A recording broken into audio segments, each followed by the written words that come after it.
Bienvenue.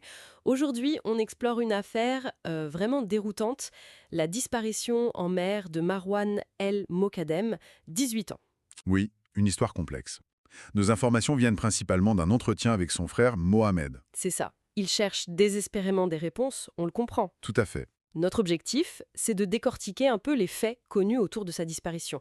Ça s'est passé sur un ferry entre le Maroc et l'Espagne, en avril 2024. Et ce qui est frappant d'emblée, c'est cette contradiction énorme. Oui, absolument. D'un côté, les autorités marocaines qui confirment son départ, Et de l'autre, les Espagnols qui affirment qu'il n'est jamais arrivé. Jamais. et la compagnie de ferry, elle, reste assez dans le flux. On va essayer d'y voir plus clair. Allons-y. Alors, Marwan, qui est-ce? Un jeune homme, 18 ans, marocain. Il résidait à Motril, en Espagne. Il venait juste en plus d'obtenir ses papiers de séjour. D'accord. Et il était retourné au Maroc pour l'Aïd el-Fitr, c'est ça? Voir sa famille. Exactement. Le 14 avril 2024. Son retour était prévu pour quand? Le 20 avril. C'est son frère Mohamed qui lui a acheté le billet. Pour le ferry Nador Motril. Et il a accompagné? Oui, jusqu'à la gare routière d'Imzouren. Ensuite, Marwan a pris un bus pour Nador, puis un taxi jusqu'au port, Beni Ansar, Et il a embarqué? Vers quelle heure? aux alentours de 21h30. Et on a des preuves qu'il est bien monté à bord? Ah oui, plusieurs. D'abord, son passeport.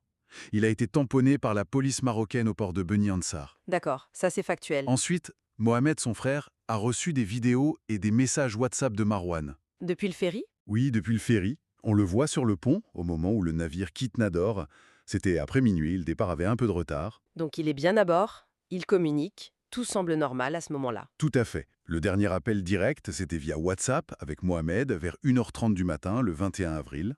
Et après? Après, il y a eu encore quelques messages échangés avec sa tante, jusqu'à 2h28 environ. Hmm. Il avait même prévenu ses amis à Moutril, c'est ça? Oui, il leur a dit de ne pas s'inquiéter pour venir le chercher au port, qu'il prendrait un taxi en arrivant. Mais voilà, l'arrivée prévue à Moutril vers 7 heures du matin, le 21 avril, elle ne se passe pas comme prévu. Non, l'inquiétude monte très vite. Sa mère lui envoie des messages le matin. Et Ils ne sont pas délivrés.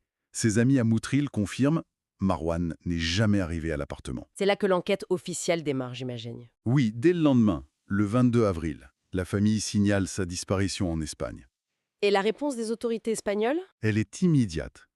Et Catégorique. la Police nationale dit Marwan n'est jamais entré sur le territoire espagnol, Jamais. ni par Motril, ni par un autre port. Non, nulle part. C'est leur position ferme.